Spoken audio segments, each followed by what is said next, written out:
Hello, I'm going to be showing you how I did this nice little scene in colored pencil with a couple of horses, a tree and a blue sky. You may recognize this tree if you've been watching my videos. It's from a tutorial on how to draw trees in colored pencil.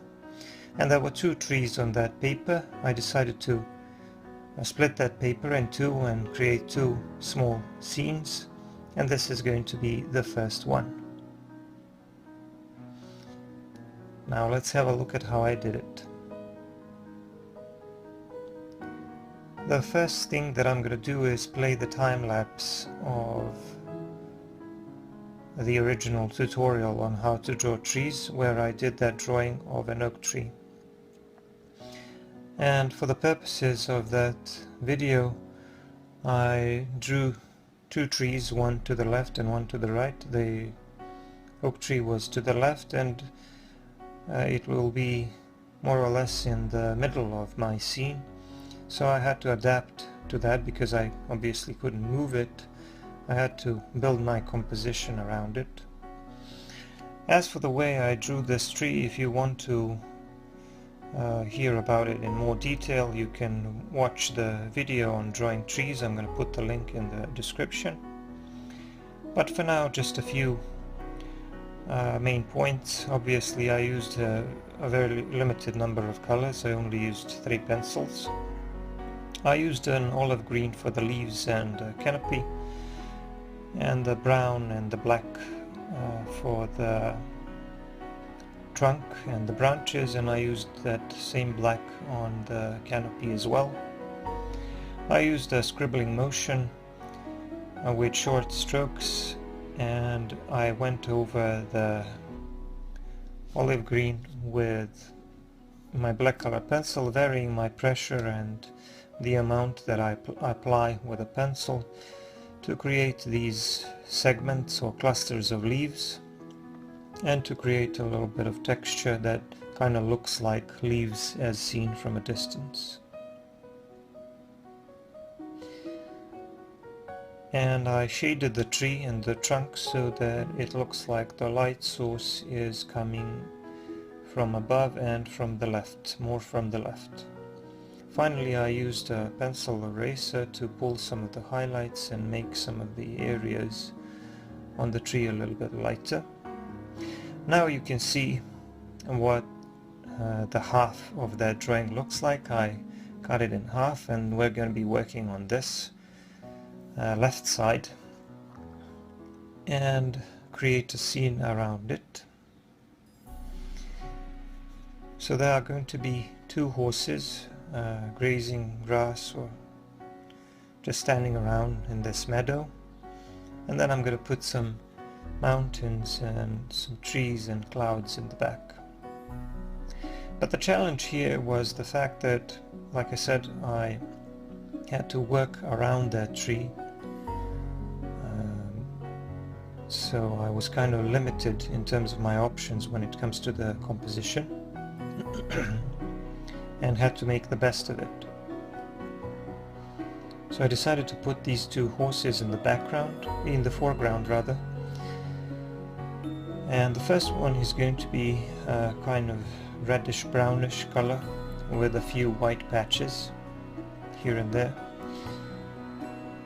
And the other one is going to be mostly white with some red patches. For the mane I used black and dark blue color. For the horse's body I used mostly burnt sienna, and then I went over it with a dark blue to create some of these darker areas. These 2 colors combined well in this case. And for some of these lighter, glossier areas I even burnished a little bit with a lighter pencil. So I'm going to leave it like this for now and move on to the sky.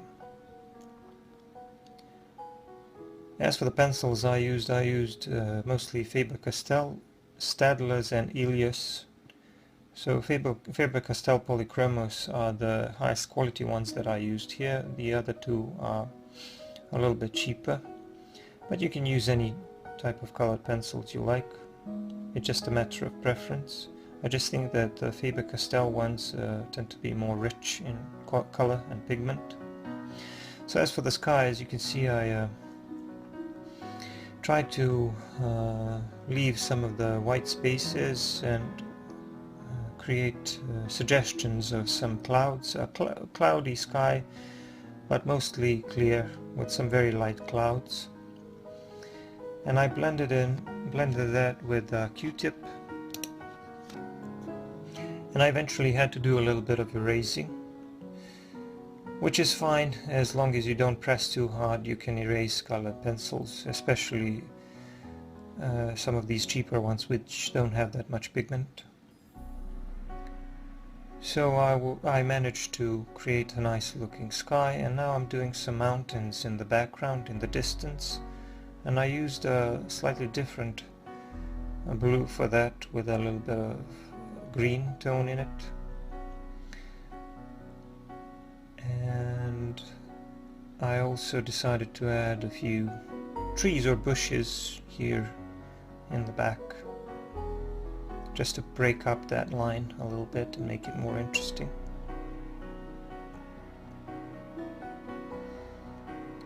So I wanted the tree to look like it's kind of on a hill or mountain or something, and then when you look into the distance there are some mountains fading into the distance and a nice clear sky with a few clouds here and there. I'm now working on the grass in the foreground, and I started to work on the other horse, which is going to be mostly white but with some red patches. Here I'm using a burnt sienna Faber-Castell Polychromos pencil, but I also used a lighter Staedtler one which has less pigment. I used it for lighter areas, and I used the Polychromos one for the darker areas. But because the horse is white, I had to work around it, drawing the grass around it so that it would stand out against the background. And as usual, I find that the Q-tip works pretty well for blending with colored pencils here, at least if you don't press too hard. As for the grass, I'm using the usual approach, making longer strokes in the foreground, so that the blades of grass which are closer to us are more noticeable and larger. So the horses are standing in the grass, and the grass is kind of tallish, and it's covering a part of their legs. I still need to do a little bit of shading on the horse, but I'm now working on the details on the grass, and I created a little bit of shadow under the horses.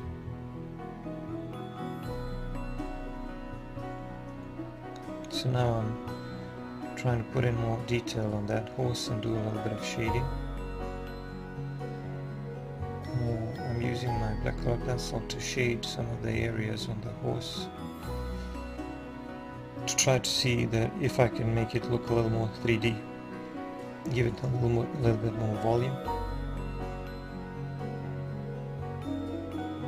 But I'm also going to be shading with some other pencils as well, and a little bit of blending.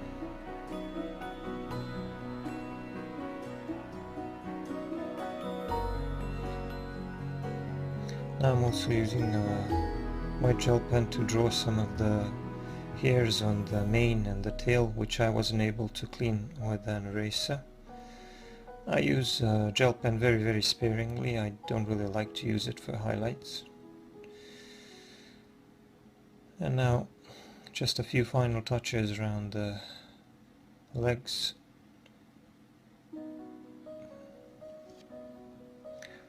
Like I said, it's a nice little scene.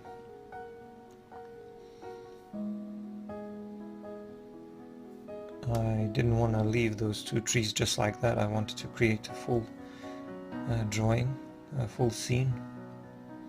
And I'm going to do something with the other one, with the coniferous tree as well. Now I'm working on the grass a little bit more, adding a few details here and there. Maybe adding a little bit more value to the sky.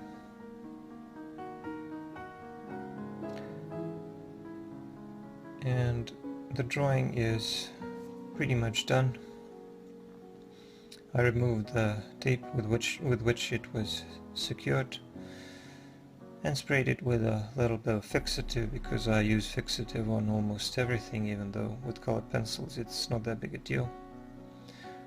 Zoomed in a little bit so that you can see a little bit more detail, and I'm gonna put just a tiny signature here and a few touches there, and the drawing is done. I hope you like this nice little scene. I'm gonna see you in the next video. Thanks for watching.